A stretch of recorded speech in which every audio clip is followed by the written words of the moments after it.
Hemos visto que se generaba una discusión bastante interesante en torno a esta publicación. De hecho, nuestro organizador de cursos en Argentina, específicamente el curso de intervención fonoaudiológica en paciente crítico, recibió de parte de uno de los autores este mail, un WhatsApp con este mismo paper. Algo bastante interesante, probablemente haciendo alusión a que debíamos, integrar kinesiólogos dentro del staff de profesores.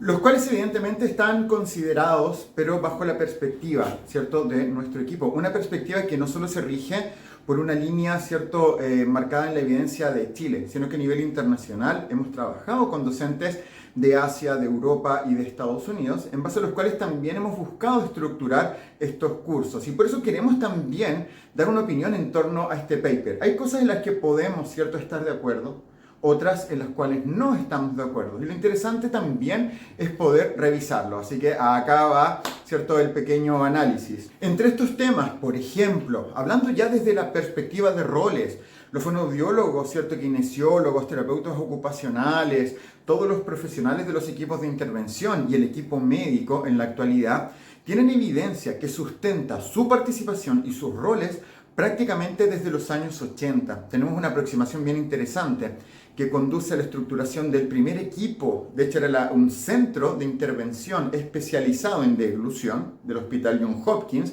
que luego conduce incluso al desarrollo de la Dysphagia Research Society. Ellos tienen un análisis evolutivo interesante, cambiaron incluso las concepciones en torno a cómo estructurar estos equipos. Desde acá tenemos mucha evidencia, la cual nos permite, en la actualidad, tener una visión bastante interesante en torno a esto. Hablemos del paper. Desde el punto de vista, de la intervención kinesiológica, en otros países también hablando de la fisioterapia, terapia física, etc. Todos los puntos que vemos acá, y sobre todo en el manejo de paciente crítico, en el paciente traqueostomizado, son los kinesiólogos los que tienen un rol fundamental, sobre todo en el manejo respiratorio, en el control postural, en el abordaje de todos estos elementos. En esto tienen evidencia. El punto está, y acá es donde se discute, en cómo, se integran en la intervención de la deglución. Son considerados una parte fundamental de la intervención, en eso estamos de acuerdo. Sin embargo, si nos vamos a regir por la evidencia para ir respondiendo en términos de las incumbencias o roles, es acá donde a lo mejor se generan estas perspectivas diferentes. Y ojo acá, que no solo, estamos hablando de un rol en particular del kinesiólogo. También hay cosas del fonoaudiólogo que no necesariamente hacemos nosotros, ya que estos protocolos que están tan desarrollados, estos algoritmos, estos equipos de intervención, tienen definiciones de roles que son muy interesantes y que, a nuestro parecer, aquí estoy hablando de mi percepción, se abordan de manera superficial, en esta publicación y que a lo mejor podrían ser vistas desde otra perspectiva. Partiendo por esta frase en particular, una frase interesante, porque en la actualidad sabemos que desde el año 2014 al 2015, para poder hablar desde la fisiología y biomecánica deglutoria, estos no son los lineamientos para el análisis fisiológico, menos biomecánicos. En la actualidad tenemos modelos para la ingesta de líquidos, modelos para la ingesta de sólidos, cada uno de ellos con una detallada especificación de sus etapas que tienen nombres distintos, de sus subcomponentes fisiológicos que son diferentes y con una trascendencia, con un detalle a nivel del análisis biomecánico específico para cada uno de ellos. Por ende, queremos también integrar esto, ya que desde esta perspectiva la concepción que yo puedo tener de la deglución es totalmente diferente a la cual yo puedo tener si manejo aún un modelo tradicional. Otro aspecto interesante, en la disminución del riesgo de alteración respiratoria o neumonía, hoy en día sabemos que la aspiración no es sinónimo de neumonía. Eso es muy interesante. Pero la higiene oral no es una tarea que incumbe al kinesiólogo, ni siquiera al fonoaudiólogo, ni siquiera las enfermeras que forman parte de estos equipos.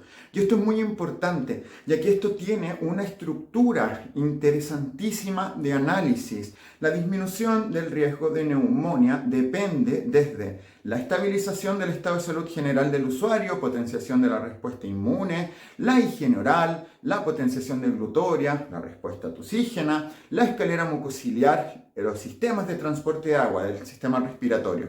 Todos ellos en conjunto interactúan para disminuir el riesgo de neumonía. Y algo interesante acá, como primer elemento, La disminución de este riesgo involucra desde el equipo médico, ¿cierto?, en base al manejo de esta patología de base, involucra al equipo médico, involucra a los profesionales en la determinación de una adecuada vía de alimentación enteral, parenteral o enteral, ya que buscamos potenciar, ¿cierto?, la nutrición e hidratación. La hidratación facilita, ¿cierto?, la respuesta del escaleno mucociliar, de los sistemas de transporte de agua. Por ejemplo, la nutrición previene la sarcopenia. Ojo acá, que yo acá también puedo decir algo interesante que a mi parecer es importante. Sarcopenia oral, sarcopenia respiratoria y sarcopenia global. Son 3 elementos. Dependen de la nutrición y de la actividad. Por ende, en este componente, ¿cierto?, son muy importantes los kinesiólogos. Acá es donde empieza este rol, ¿cierto?, a nivel motor, actividad. Desde la nutrición, desde lo fonoaudiológico, la selección de la vía de alimentación y sobre todo la nutrición para establecer un proceso de rehabilitación nutricional. Esto es el equipo. En la higiene oral, habitualmente ni siquiera se está considerando a los profesionales. En países desarrollados tienen higienistas orales, es decir, especializan o, ¿cierto?, van formando personas para desarrollar estos protocolos. Y estos protocolos de higiene oral no solo ocupan clorexidina, y eso es importante. Los protocolos de higiene oral son complejos, tienen escalas de evaluación, punto por punto, a nivel de la cavidad oral.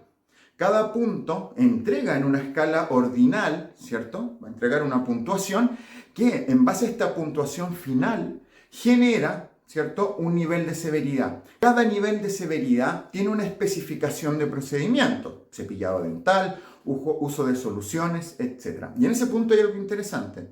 No todos son candidatos al uso de clorexidina. La clorexidina no es la única opción. Por ende, ese es un punto que también podríamos, ¿cierto?, destacar o que a lo mejor se podría abordar desde otro punto de vista. Pero si lo queremos ver desde una forma, ¿cierto?, exhaustiva, la disminución del riesgo de neumonía involucra personal especializado en la higiene oral, involucra la participación del fonoaudiólogo en la intervención de deglución, donde sí existe evidencia desde los años 60, años 70. El kinesiólogo en el manejo respiratorio, la respuesta tusígena, el control postural, la actividad de este usuario, los nutricionistas desde este manejo orientado a la disminución del riesgo de sarcopenia, también el equipo médico. Es un equipo que es mucho más complejo que solo indicar higiene oral, clorexidina, que no siempre es la solución a la intervención. Y otro aspecto importante, ¿qué tipo de utensilios podemos utilizar? Acá es donde entran todos, tanto kinesiólogos, fonoaudiólogos, como el personal que va a estar haciendo el manejo del usuario, tiene que ser experto, sea cual sea la instancia, un paciente crítico, un paciente hospitalizado, tienen que manejar, ¿cierto?, estos conceptos de disminución del riesgo de neumonía, ¿sí? No son los encargados de un proceso y menos con un solo tipo de procedimiento van a poder realizarlo. Por eso los invitamos también a revisar algunos de los protocolos que estamos dejando acá como referencia. O por ejemplo, en base a qué evidencia se sustenta esta propuesta en torno a la participación en los procesos de evaluación, rehabilitación y seguimiento. Acá es donde probablemente está la mayor crítica.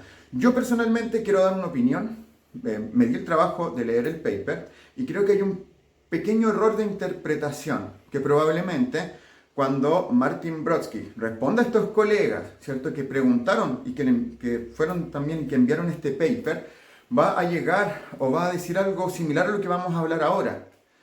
Un aspecto que uno ve en la evidencia internacional, en todos los papers de Brodsky, todos los papers de otros autores referentes, ¿cierto?, al área. Ojo acá también, ¿cierto?, que tienen una noción bien USA de analizar, del equipo, del centro especializado en la intervención de deglución. Un aspecto interesante es que debemos rescatar en este proceso que existe un elemento que es de manejo universal, que es el screening, ¿sí?, estas pruebas de ingreso. Ahora, cuando lo vemos en protocolos mucho más desarrollados, por ejemplo, estos centros especializados en la intervención de trastornos de la deglución, como el Hospital Johns Hopkins, el screening lo realiza cualquier profesional entrenado. Por ende, la referencia a Brodsky que tenemos acá es precisamente a este tamizaje, a este screening. Las enfermeras, ¿cierto? Brodsky lo refiere. Enfermeras, kinesiólogos, los mismos fonoaudiólogos o cualquier profesional entrenado de este equipo especializado en deglución puede realizar este tipo de procedimientos. Ahora, ojo acá, que en el análisis, ¿cierto? Hacia la evaluación, ¿cierto? Que vemos acá, se está sustentando una participación del kine en el proceso de evaluación de deglución. Y eso es diferente, ¿sí? Diferente. Por ende, si lo voy a utilizar como referencia, deberíamos tener una evidencia que sustente la participación en la evaluación, que no atribuya, ¿cierto?, un contexto, ¿cierto?, de análisis o de evidencia a un aspecto que se está desarrollando desde el análisis del tamizaje o screening.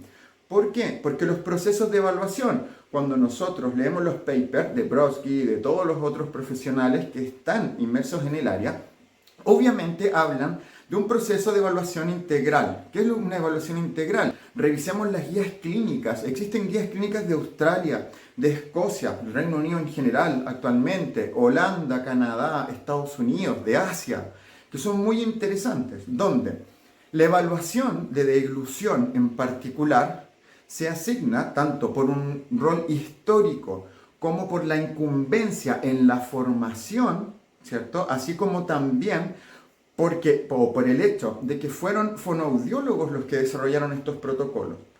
Invitación, revisemos los protocolos. Revisen el protocolo MASA, por ejemplo. Revisen los otros protocolos de deglución que están disponibles a nivel internacional. Participan muchos profesionales, gran parte de ellos fueron desarrollados por fonoaudiólogos, pero consideran la participación de todos los profesionales, porque el proceso de evaluación clínica de deglución involucra la evaluación desde la deglución por el fonoaudiólogo, con la evidencia o incumbencia que tiene en términos de su formación, y la participación de los kinesiólogos con todo el aporte que tienen en base a su evidencia, orientado también a la incidencia de los mismos aspectos respiratorios, control postural, manejo en general, ¿cierto? Control motor, etc.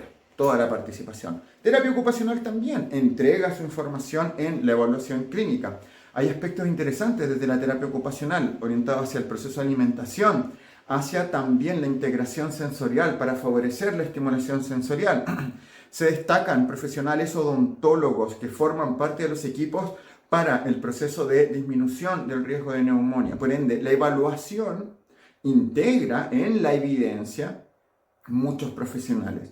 Los roles se delimitan en base a esto, y si podemos encontrar evidencia que sustente la participación del kinesiólogo en algunos de estos procedimientos, es en los procedimientos de screening, donde tiene evidencia, al igual que la enfermera, al igual que el fonoaudiólogo o cualquier otro profesional entrenado para realizar este procedimiento. Desde ahí a la evaluación clínica, desde ahí a la evaluación instrumental, cambia el asunto, cambia la perspectiva. Y el ejemplo en esto es que el desarrollo de los protocolos, ¿cierto?, es por parte de profesionales en específico, y por eso tiene una historia específica la evaluación instrumental. Los protocolos fueron desarrollados por fonoaudiólogos. La evaluación radiológica por parte de Jerry Loyeman y profesionales radiólogos, y la evaluación endoscópica por parte de Susan Langmore y principalmente otorrinolaringólogos. Esto a nivel histórico, desde su desarrollo, previo a los años 90. Estamos hablando que el inicio de los primeros modelos de evaluación instrumental desarrollados por Jerry Loyeman fue a fines de los años 60. En los años 80, el protocolo FIS fueron desarrollados por estos profesionales. ¿Qué es lo que encontramos como sustento en la evidencia para la ejecución de estos protocolos? Básicamente un trabajo conjunto en la evaluación instrumental. Radiólogo, fonoaudiólogo para la biofluoroscopía, otorrinolaringólogo, fonoaudiólogo para el protocolo FIS. Protocolo FIS, que es diferente a la evaluación, ¿cierto?, otorrinolaringológica, ¿cierto?, en el contexto de uso de la nasofibroendoscopía. Ese es el contexto histórico, por eso participa el fonoaudiólogo. Entonces, si queremos hablar de evaluación instrumental, de la evidencia de quién lo realiza, tenemos esta evidencia. El que lo desarrolla como protocolo es un fonoaudiólogo, y en todos los países, ¿cierto?, se utiliza y se refiere esta combinación de profesionales para la evaluación radiológica endoscópica, que vamos a ocupar eso como ejemplo. Sin embargo, un aspecto interesante, en algunos países, tanto en Estados Unidos, creo que también en Norteamérica, en Europa, ya se está permitiendo por ley el hecho de que la evaluación FIS sea realizado solo por fonoaudiólogos. Ahí tenemos un aspecto importante, esa es la evidencia. ¿Qué es lo que a mí me interesa acá destacar? Es que eso no involucra que no pueda participar el kinesiólogo. Si quieres participar, puedes estar. Pero en el procedimiento en sí, la evidencia es la que sustenta este tipo de equipos, la que realiza también lo que tenemos ahora en términos de la ejecución del protocolo FIS por parte de fonoaudiólogos. Pero si nos vamos a tener a lo que vemos, ¿cierto?, en esta publicación, podríamos tener también un kinesiólogo participando. La pregunta es, ¿cuál es el rol al cual se hace referencia? Si ya estamos en evaluación haciendo una referencia a un rol, ¿cierto?, en la evaluación del trastorno de la deglución orientado al desarrollo de un programa de intervención, es donde probablemente el kinesiólogo no tiene evidencia para su participación, pero sí en el proceso de intervención global, ¿cierto?, de este usuario con trastornos de la deglución. Una característica que también vamos a tener en el proceso de intervención, el análisis histórico, el análisis de evidencia en torno a la intervención de trastornos de la deglución. Vamos a hacer algo bastante corto. Jerry Loyeman es la principal referente. La mayor parte de las estrategias de intervención han sido desarrolladas por especialistas en disfagia. De ellos el mayor porcentaje fonoaudiólogos, equipos de médicos también. Por ejemplo, la técnica de Shakir se desarrolla en Estados Unidos, ¿cierto? Por un colegio médico, el Colegio Médico de Wisconsin, por ejemplo. Toda esta intervención se ha sustentado en base a la delimitación de roles, por ende, al igual que lo que hemos visto de forma previa, la intervención obviamente apunta a que el kinesiólogo cumpla su rol, el terapeuta ocupacional, el nutricionista, el equipo médico y todos los profesionales puedan cumplir su rol. ¿Cuál es el rol del fonoaudiólogo en el proceso de intervención? Precisamente la intervención directa de deglución. Y acá tenemos aspectos interesantes. Cuando nosotros, por ejemplo, hablamos de deglución con esfuerzo, deglución supraglótica, supraglótica, maniobra de Mendelssohn, la maniobra de Masako, estamos hablando de desarrollos, de modelos desarrollados por fonoaudiólogos con un fin terapéutico, con un sustento en la evidencia, el desarrollo, sustento en la evidencia de este desarrollo. Cuando hablamos en la actualidad de modelos, ¿cierto?, más nuevos, también han sido desarrollados por fonoaudiólogos. Y ese es el sustento, o sea, se encuentra ahí en la intervención directa un sustento en la evidencia tan amplio, que es lo que a lo mejor podemos discutir de los planteamientos que tenemos, ¿cierto?, en esta publicación. No existe evidencia que es a nivel internacional, ¿sí?, que sustente el trabajo directo de deglución por parte del kinesiólogo. Probablemente, así como lo han dicho en algunas respuestas en los comentarios, pero es que acá, por ejemplo, lo podemos realizar de esa forma, o acá tenemos referencias, etc. Salgamos de la autorreferencia, vámonos a lo internacional. Salgamos del español, vamos al trabajo en inglés de Estados Unidos, en Canadá, en Europa, en Asia, en Oceanía. Nos vamos a encontrar eso. Pero el rol del kinesiólogo es muy importante. Ahora, si hablamos de intervención directa, es acá donde no hay participación. Y un ejemplo muy interesante se da en dos componentes. El primero de ellos es la electroestimulación, tema álgido. Esto ha sido también el fundamento en base al cual se ha también generado la discusión en el análisis de este paper. Los fonoaudiólogos también asumen incumbencia, ¿cierto?, del trabajo del kinesiólogo porque ocupa la electroestimulación. El punto acá es bastante interesante. El hecho por el cual los fonoaudiólogos utilizan electroestimulación fue porque se generó una discusión en torno a esto. Y fueron las mismas asociaciones de terapia física las que plantean en un punto de que en realidad la electroestimulación es un procedimiento que puede ser aprendido y que básicamente la intervención de deglución es una incumbencia que no forma parte de su abordaje. Y por ende era mejor que los profesionales fonoaudiólogos se formaran como prerequisito en electroestimulación para, ¿cierto?, poder utilizar este tipo de tecnologías. Pregunta acá, esto es una pregunta con mucho respeto. Desde el año 90, de hecho, tenemos registros desde los años 70 de fonoaudiólogos desarrollando trabajos, investigaciones en electroestimulación orientada a deglución con estimulación de la musculatura suprayoidea. Los años 80, usuarios con cáncer, también por profesionales utilizando, ¿cierto?, electroestimulación. En los años 90 se desarrollan los modelos VitalStim, The Guardian Way, que fueron particularmente la base, con profesionales fonoaudiólogos desarrollando estos protocolos. Salen al mercado año 2000 al 2010, 2010 al 2020, 2020 en adelante. Yo tengo una pregunta en torno a esto. Acá, si nos piden evidencia en torno al uso de electroestimulación para los fonoaudiólogos, específicamente, podemos referir papers desde el año 75, 77, 78 en adelante, con protocolos, ¿cierto?, de gente que se especializó, que trabajó a la par con fisioterapeutas, con especialistas, ¿cierto?, en agentes físicos, que desarrollaron, ¿cierto?, tecnologías, que desarrollaron protocolos y que hasta la actualidad, ¿cierto?, estamos hablando 40 años, siguen trabajando en esto. La pregunta, cuando buscamos este tipo de críticas, ¿se conoce la historia de por qué en Estados Unidos, un país tan estructurado en términos de leyes, se permite el uso de la electroestimulación por parte de fonoaudiólogos? Y una segunda pregunta que a mí me gusta mucho y que también no es orientada a la discusión pelea, sino que al debate.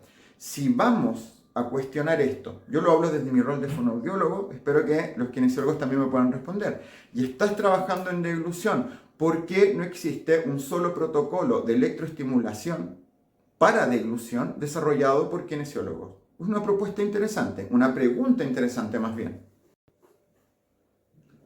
Porque es algo similar a lo que ocurre con la fisiología del ejercicio.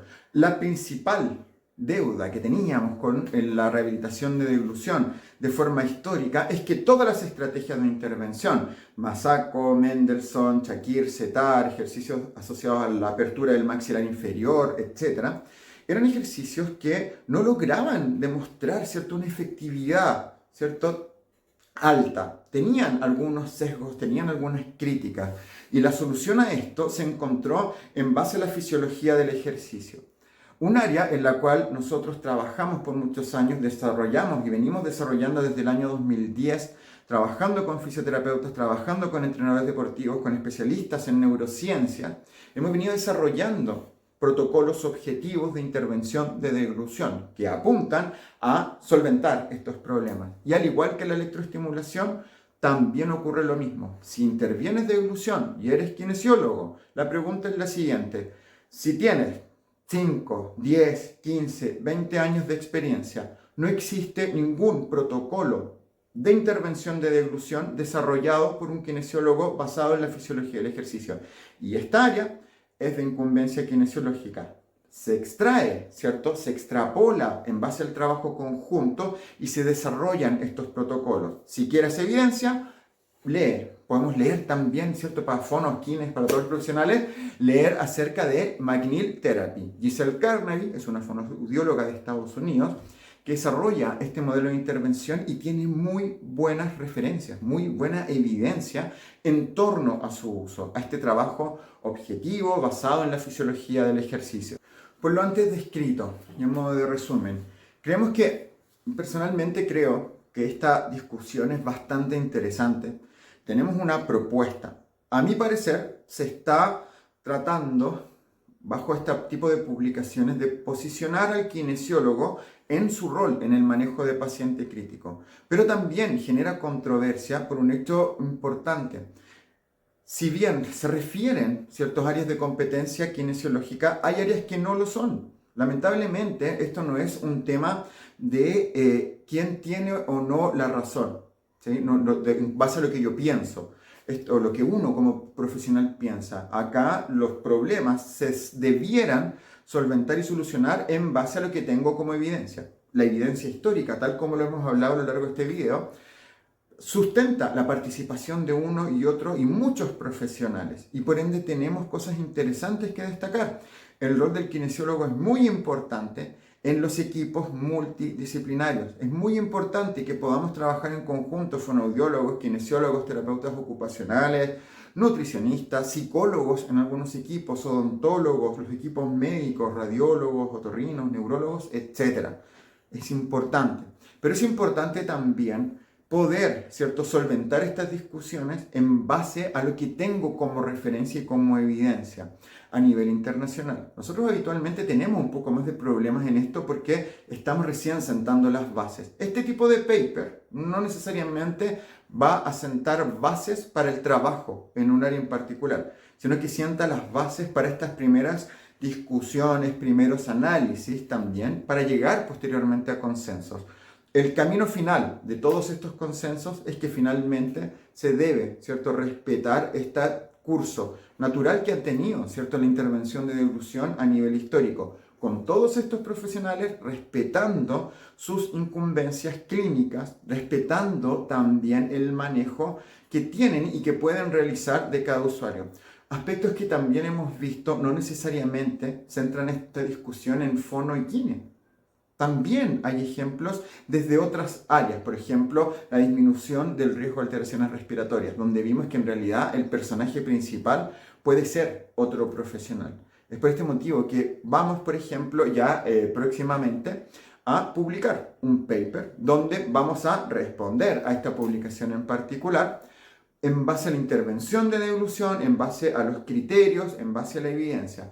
Veámoslo desde lo científico, veámoslo desde lo clínico, desde las publicaciones. A lo mejor peleamos menos, discutamos, podemos discutir, podemos hacer webinars, podemos compartir opiniones. Lo importante acá es que podamos trabajar en base a la práctica basada en la evidencia.